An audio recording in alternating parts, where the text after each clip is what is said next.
सर्वप्रथम धन्यवाद मला इथे बोलवल्याबद्दल. आपण सगळे इथे आलेले आहोत. आता माझी थोडीशी एक ज्याला आपण स्टोरी किंवा कहाणी म्हणू अशी आहे की मध्ये मला खूप असा त्रास व्हायचा. म्हणजे साधारण एक 3 वर्षापूर्वी वगैरे धाप लागायची वगैरे असे काही काही त्रास व्हायचे. माझा एक आत्तेभाऊ आहे, म्हणजे माने सरांचा खास डॉक्टर मेघनाथ म्हणून आहे, त्याच्याकडे मी चेक केलं होतं आणि त्याकडे मी कार्डिओग्राम काढला पहिल्यांदा, ज्याला ECG म्हणतो आपण. आणि मला मी त्यातली टर्मिनॉलॉजी माहीत नव्हती. तो म्हटला अरे रावल्या, मला तो रावल्यावर म्हणतो असं प्रेमानं. तो म्हटला अरे याच्यात चेंजेस आहेत. मला खूप बरं वाटलं, काहीतरी चांगले आहेत. मी म्हटलं अरे चेंजेस आहेत, खूप छान म्हण. अरे म्हटलं खूप छान नाही, चेंजेस आहेत म्हणजे प्रॉब्लेम आहे म्हटला, काहीतरी हे चेक करूया आपण. मग कोणते एक डॉक्टर होत्या, ते कोण म्हणून असं त्यांनी बोलवलं. त्यांनी सांगितलं की नाही तुला पुढची एक टेस्ट करावी लागेल. मी म्हटलं ठीक आहे आपण ती करूया. ती केली आम्ही आणि त्यानंतर लक्षात आलं की म्हणजे काय प्रॉब्लेम काय नव्हता, पण तुला कुठेतरी दाखवावं लागेल. आणि त्याच दरम्यान काय झालं की संयोगानं म्हणा की माझ्या आईचं पण शुगर खूप जास्त होती आणि त्या ह्याच्यामध्ये तिची म्हणजे खूपच जास्त आली मध्ये. आणि मग त्यानंतर मी फक्त ऐकलं होतं की आपण हे HbA1c वगैरे चेक करायला पाहिजे, म्हणजे अलॉंग विथ आपली नॉर्मल शुगर जी आहे. त्यानंतर म्हटलं एक आपण ठरवूया, आपण काहीतरी करूया. मग मी त्या भावाला म्हटलं की अरे असं कोण आहेत का, तर तो म्हटला अरे डायबेटिक रिव्हर्सल होता येतं आणि त्याबरोबर तू पण चेक करून घे म्हणून. मी म्हटलं कारण माझंही वजन वाढलेलं होतं, आईची पण शुगर जास्त होती, HbA1c पण जास्त होतं आणि माझं पण HbA1c म्हणजे त्यावेळी माझ्यामध्ये काहीतरी 8.6 वगैरे होतं. तर सरांनी सांगितलं, त्यावेळी सरांना भेटलो आणि नंतर लक्षात आलं की हे सगळ्याच गोष्टी खूप जास्त आहेत. ते होतं. नंतर BP पण होतं. BP म्हणजे खूप जास्त होतं माझ्यामध्ये त्यावेळी, काहीतरी 200च्या आसपास असायचं वरती.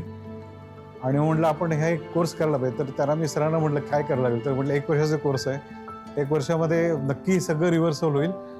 आणि त्याच्यानंतर म्हणजे माझं त्यावेळी वजन 86 होतं. 1 वर्षानंतर मी म्हणेन की जवळ 68-69 होतं. म्हणजे इथंपर्यंत मी खाली आलो. आता म्हणजे सरांच्या भाषेत मध्ये ते काय मला म्हणले की तो आता सिंहाच्या गुहेतनं बाहेर येतोय आणि परत हा आत डोकवतोय, असं चाललंय काहीतरी तसं थोडंसं झालेलं आहे. मधल्या काळात परत मगाशी सर नाही आता जागीरदार सर जसं म्हणले तसं माझं ट्रॅव्हलिंग परत सुरू झालं. आणि मेन म्हणजे सकाळी 3ला उठणं, जाणं सकाळी कुठेतरी, म्हणजे बाय फ्लाईट पकडून जाणं, परत उशिरा येणं, या ह्याच्यामध्ये त्या ट्रॅव्हलिंग आणि वेळी अवेळी खाणं हे थोडेसे प्रकार सुरू झाले. त्याच्यामध्ये मला आता लक्षात आलं की आपलं परत प्रॉब्लेम सुरू झालेला आहे. वजन आता परत माझं जवळजवळ 78 किलो झालेलं आहे. मग ते कंपनीचं चेकिंग असं त्यातनं आम्ही ते अपोलो ह्याच्यामध्ये करून घेतलं. त्याच्यानंतर आता मला बऱ्याच गोष्टी काय लागल्या थोड्या तरी ॲटलिस्ट. म्हटलं नाही आपल्याला हा कोर्स परत सुरू करावा लागेल, हे अशी डोक्यात विचार आले. आणि त्याच्यानंतर या मागच्या 1-2 महिन्यात पर्सनल लेवलवर माझे बरेचसे चेंजेस झालेत, म्हणजे कंपनी लेवलवर. त्यामुळे मी थोडेसे आता ज्याला आपण म्हणतो ना सोशल ह्याच्यामध्ये आपण मदत करायला पाहिजे, काय म्हणतात ना, असे ते डोक्यात विचार यावेत आणि त्याचवेळी तुमच्याकडनं फोन यावा, म्हणजे असं काहीतरी म्हटलं कुठेतरी कनेक्शन आहे. आणि मग म्हटलं आपण आता असं ठरवायचं की काय, म्हणजे माझ्या डोक्यात एक असा विचार होता, म्हणजे थोडासा ऑड असेल, कारण काय की आमच्या घरात पण काय काय लोकांना असे प्रॉब्लेम आले होते. त्यावेळी त्यांच्याकडे इंजेक्शन द्यायला आमच्याकडे कोण नसायचं. याला रिक्वेस्ट कर, त्याला रिक्वेस्ट कर. मला असं वाटलं आपलं काही इंजेक्शन देता येऊ नये, साधं इंजेक्शन आहे. इव्हन माझ्या मुलीला पण कधीतरी इंजेक्शन द्यायला लागलं, कारण तिला ते किडनी स्टोनचे प्रॉब्लेम होते. मग त्याच्यानंतर लक्षात आलं की नाही आपण कुठेतरी काहीतरी आपण हे करू करायला. म्हटलं डोक्यात असं विचारलं की आपण नर्सिंग करावं काय, हे असा एक विचार खरोखर आला होता. पण म्हणजे ठीक आहे, हे असे विचार मागच्या 1 महिन्यात येत असताना असा एक फोन आला. म्हटलं चला आपण काय असेल करूया. आणि त्यात एक ज्याला मी बाकी सगळं पण सांगू शकतो 100% ज्याला आपण समर्पण म्हणतो ना, तसं सर मी करायला तयार आहे. म्हणजे याला आपण तुम्ही जे काय म्हणाल ते आम्ही करणार, म्हणजे तेवढं 100% शुअर. मी त्यामुळे फोन आल्यावर मी म्हटलं दोघी तिघींचे फोन आले तर मी नक्की येणार म्हटलं. आईचं कसं आहे, आई आता कोल्हापूरला आहे, त्यामुळे तिला त्यासाठी इथं बोलवणं ते शक्य नाही झालं. पण एक गोष्ट नक्की आहे की मी परत जॉईन करेन हा प्रोग्राम.